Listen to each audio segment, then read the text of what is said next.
नमस्कार दोस्तों। दिल की बात आपसे सब तक नए एपिसोड में फिर से आपका स्वागत है। और जैसे कि आप जानते हैं कि हम हमेशा किसी न किसी खास शख्सियत से मिलते हैं जो हमेशा आपके लिए हमारे लिए फलदायी सुखदायी होती है। उनके विचार कहीं ना कहीं कुछ चेंजेस हमारे जीवन में लेकर आते हैं। और आज जिनसे मिलने जा रहे हैं वो कथक नृत्यांगना है। जी हाँ, मैं उसी कथक नृत्य की बात करता हूँ जो भारतीय सनातन संस्कृति, भारतीय नृत्य जो हर किसी को अच्छा लगता है, प्राचीन काल से चला आ रहा है। उस नृत्य उस शैली को संजोए रखना अपने आप में बहुत महत्वपूर्ण कार्य होता है, चैलेंज वाला कार्य भी होता है। मैं सबसे पहले स्वागत करना चाहूँगा विनीता शर्मा जी का। तो स्वागत है आपका हमारे शो में। और बेसिकली नृत्य डांस सबका जुनून है, सबका पैशन है। अलग अलग फॉर्म्स हो सकते हैं, अलग अलग शैलियाँ हो सकती हैं। जिसको नहीं आता वो भी शादी ब्याह में नाच ही लेता है।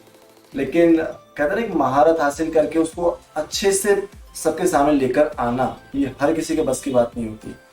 मैम, यहाँ सबसे पहला सवाल मैं आपसे ये पूछना चाहूँगा, बिकॉज हम जब देखते हैं अपने आस पड़ोस में, समाज में या परिवार में, डांस सबको अच्छा लगता है। लेकिन जो विशेषता अपने भारतीय संस्कृति वाले जो नृत्य में है, बहुत सारी विधाएं हैं, बहुत सारी शैलियाँ हैं। उनमें से कथक शैली हुई जो जिसकी आप महारत आपको है। तो आपके साथ ऐसा क्या हुआ है, आपको ऐसा क्या लगा कि नहीं यार, मुझे इस फॉर्म को ही चूज करना चाहिए? सबसे पहले तो मैं ये बताना चाहूंगी कि हमारा जो ये कथक उत्तर भारत का प्रसिद्ध शास्त्रीय नृत्य है, वो इंसानों द्वारा नहीं, भगवान द्वारा अवतरित है। इसीलिए मेरा पहला ही अट्रैक्शन ये था कि मैं इस डांस फॉर्म को सीखूं, इसमें आप खुद को और मेरे साथ जो सीखने वाले छात्राएं हैं उनको आगे बढ़ाऊं।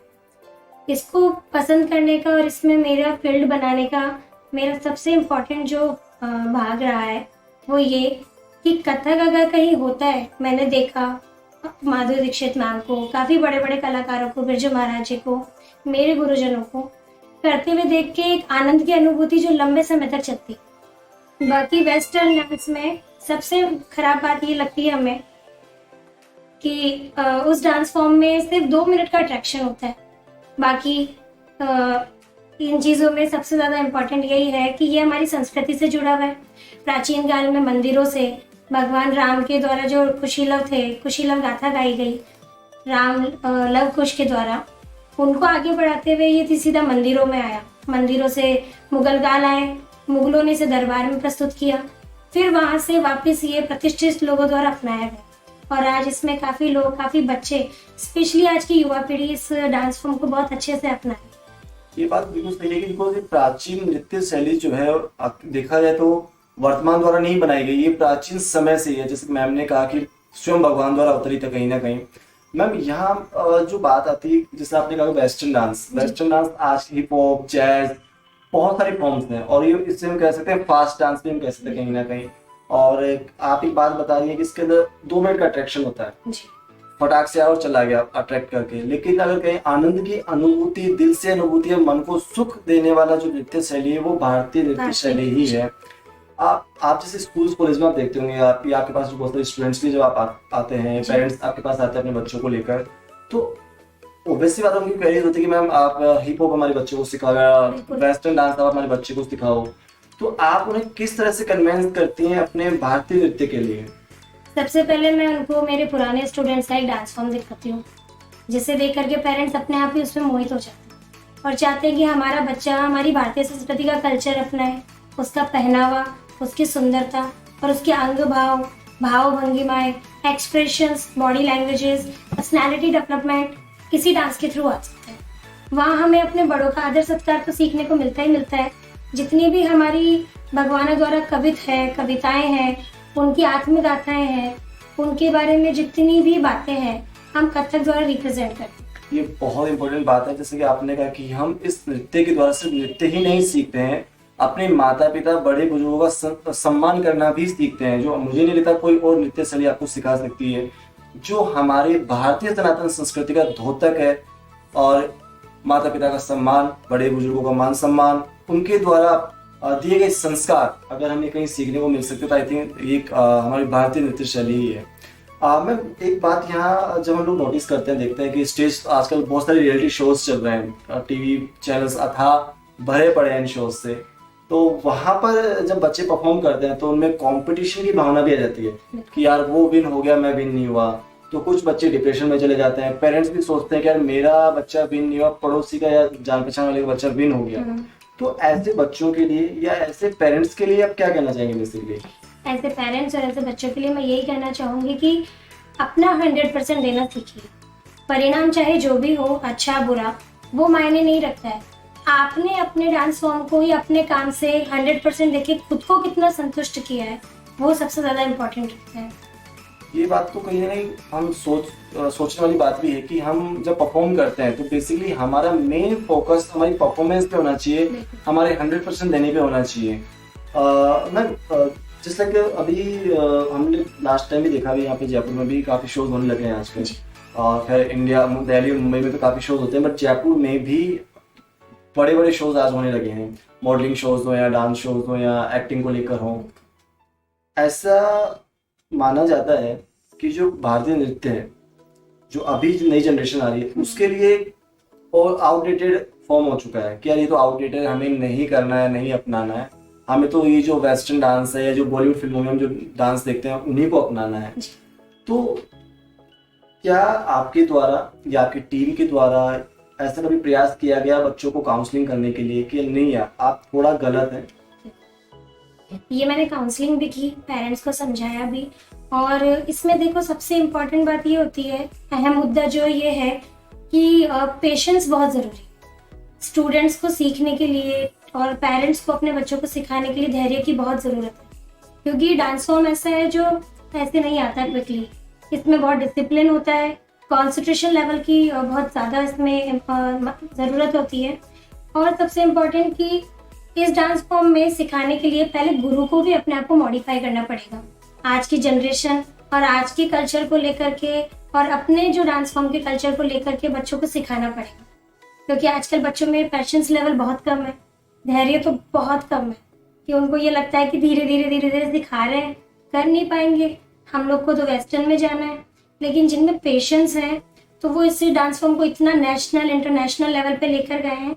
और सबसे ज़्यादा फॉरेनर्स, विदेशी लोग हमारे डांस फॉर्म को इस तरह से अपना रहे हैं कि हम लोग अपनी संस्कृति भूल रहे हैं, वो हमारी संस्कृति को बहुत जोरों शोरों से अपना रहे हैं। ये इन्होंने बिल्कुल सही किया, चुटकी का काम नहीं है भारतीय नृत्य को सीखना। इसके लिए डेफिनेटली हमें पेशेंस लेवल की बहुत ज़्यादा जरूरत होती है। और इसी डांस फॉर्म से जो एक बात आई थिंक आपने गौर की हो, आज के टाइम में जो हमारा पेशेंस लेवल खत्म हो गया है, डाउन हो गया है ना, उसका एक बड़ा रीजन ये भी है कि हमारी चीज़ को फास्ट चाहते हैं, बहुत तेजी से चाहते हैं। और भारतीय नृत्य आपको पेशेंस रखना भी सिखाता है। संस्कार तो सिखा ही रहा है, कहीं ना कहीं आपका जो पेशेंस लेवल डाउन हो गया है, जिसकी वजह से हम लोग बहुत जल्दी सुसाइड कर लेते हैं, बहुत जल्दी फ्रस्ट्रेट हो जाते हैं, बहुत जल्दी इरिटेट हो जाते हैं, किसी में भी हाथ उठा लेते हैं या लड़ाई झगड़ा करने लग जाते हैं। वो उसका भी सबसे बड़ा रीजन यही है कि हमारा पेशेंस लेवल खत्म है।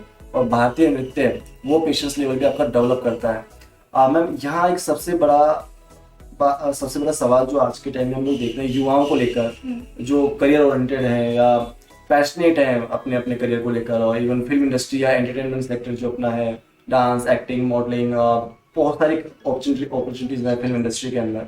तो जैसे आपने स्टार्टिंग में नाम भी लिया, बिरजू महाराज जी, माधुरी दीक्षित मैम, जो कहीं ना कहीं आदर्श हैं बहुत सारे लोगों के लिए। आप उन लोगों को क्या मैसेज देना चाहेंगी जो सिर्फ डांस में ही अपना करियर बनाना चाह रहे हैं? सबसे पहले मैं आपको एक छोटी सी विशेषता बताती हूँ अपने Kathak Indian classical dance forms की, जो भारत में केवल 8 ही है और उत्तर भारत का केवल कथक है। उसमें यह है कि आपको गुरु का सम्मान पैर छू कर करना सिखाया जाता है। और वेस्टर्न डांस फॉर्म में मैं उसके खिलाफ नहीं हूँ, लेकिन वेस्टर्न डांस फॉर्म में गले मिलना, हाथ पकड़ के चलना, अपने गुरु को गुरु ना समझ के एक दोस्त का रूप में समझना, इज्जत वहीं कम होती दिखाई देती है। जैसे बड़े बड़े स्टेजेस पे बिरजू महाराज जी जब आते हैं तो जो भी बड़े महागुरुज है वो शोज के, वो तब उनके चरण छूते हैं। और मैं पेरेंट्स को और स्टूडेंट्स को यही एक अपना एक ओपिनियन, अपना एक सजेशन, एक सलाह देना चाहूँगी कि इस फॉर्म के लिए अपने बच्चों को, चाहे वो गर्ल्स हो या बॉयज़ हो, ये मैटर नहीं करता। लोगों की धारणा है कि सिर्फ लड़कियां कथक करती है, नहीं, सिर्फ जितने भी बड़े बड़े कलाकार रहे हैं वो सिर्फ पुरुष रहे हैं, लड़के रहे हैं। और आज की जनरेशन में सबसे फेमस है कुमार शर्मा, जो कथक में अपना इतना नाम कमा चुके हैं कि इंटरनेशनल लेवल पे कथक को एक नया रूप मिला है। तो एक बार इस फॉर्म को समझिए, इस फॉर्म के बारे में विस्तार से आप गूगल पे इसकी बुक्स, इसका पूरा सिलेबस, इसका डिसिप्लिन समझिए और बाद में अपने बच्चों को इसको ज्वाइन करवा करके आप खुद एक आनंद की अनुभूति करेंगे। आपका बच्चा कभी भी इस डांस फॉर्म को छोड़ना नहीं चाहेगा। That is my guarantee. ये बिल्कुल सही बात कही इन्होंने कि और सबसे बड़ी बात, गारंटी के साथ कोई बोलता नहीं है, इन्होंने गारंटी के साथ इस चीज़ को बोला। और इससे बड़ी बात और क्या होगी कि हम डांस सीखने के साथ साथ उस डांस से हमें आनंद की अनुभूति भी हो, इवन हमें ही नहीं, हमारे माता पिता को, हमारे बड़े बुजुर्गों को भी, बिकॉज वहाँ पे हम एक सोबर, कहते हैं ना, सिंपल एंड सोबर ड्रेस हम पहनते हैं, 16 श्रृंगार जिसे हम कहते हैं वो भी उसके अंदर आते हैं। हर तरह के भाव वहाँ पे हमें देखने को मिलते हैं, हर तरह का रस हमें वहाँ देखने को मिलता है। तो आई थिंक इससे बड़ा ऑप्शन कुछ हो ही नहीं सकता कि हम एक नृत्य को सीखने के साथ साथ भारतीय संस्कृति को भी अपनाए रखें, मान सम्मान भी सीखें, और सबसे बड़ी बात, जो टेंशन वाला जो माहौल पैदा होता है वो खत्म हो जाता है वहाँ पे जी। तो ये बहुत बड़ी बात मैम आज आपने दर्शकों को बताई। और मैं चाहूँगा जाने से पहले एक अच्छा सा प्यारा सा संदेश हमारे दर्शकों के नाम, भारतीय संस्कृति के नाम और हमारे देश के नाम। सब मेरा संदेश यही है आप लोगों के लिए कि जिस तरह से विदेशी लोग, फॉरेनर्स हमारी संस्कृति को अपना करके उसे देश और विदेश में ख्याति प्राप्त करवा रहे हैं, ये सबसे पहले हमारी जिम्मेदारी बनती है कि हम अपने ही संस्कृति को, कला को आगे बढ़ाएं। और अगर उस कला में, उस संस्कृति को आगे बढ़ाने में एक ऐसे चीज का अगर सहयोग है जैसे कथक नृत्य, नृत्य के थ्रू आप अपनी संस्कृति अपना रहे हैं, इससे बड़ी बात क्या होगी। आप अपनी संस्कृति को, अपनी कला को इतने आगे तक ले जाइए कि आपकी आने वाली जनरेशन आपको उसको फॉलो करवा सके, आप उसे फॉलो करवा सके, वो उसे फॉलो कर सके और देश विदेश में हमारी संस्कृति जीवित रह सके। बिल्कुल, बहुत बड़ी बात इन्होंने आज बताई। नृत्य के साथ देश को भी हाईलाइट किया, संस्कृति को भी हाईलाइट किया, और जो हमारे लिए बहुत जरूरी है आज के दौर को देखते हुए। मैम, आपने इतनी अच्छी बातें हमारे दर्शकों को बताई, इसलिए बहुत बहुत धन्यवाद आपका। जय हिंद, जय भारत।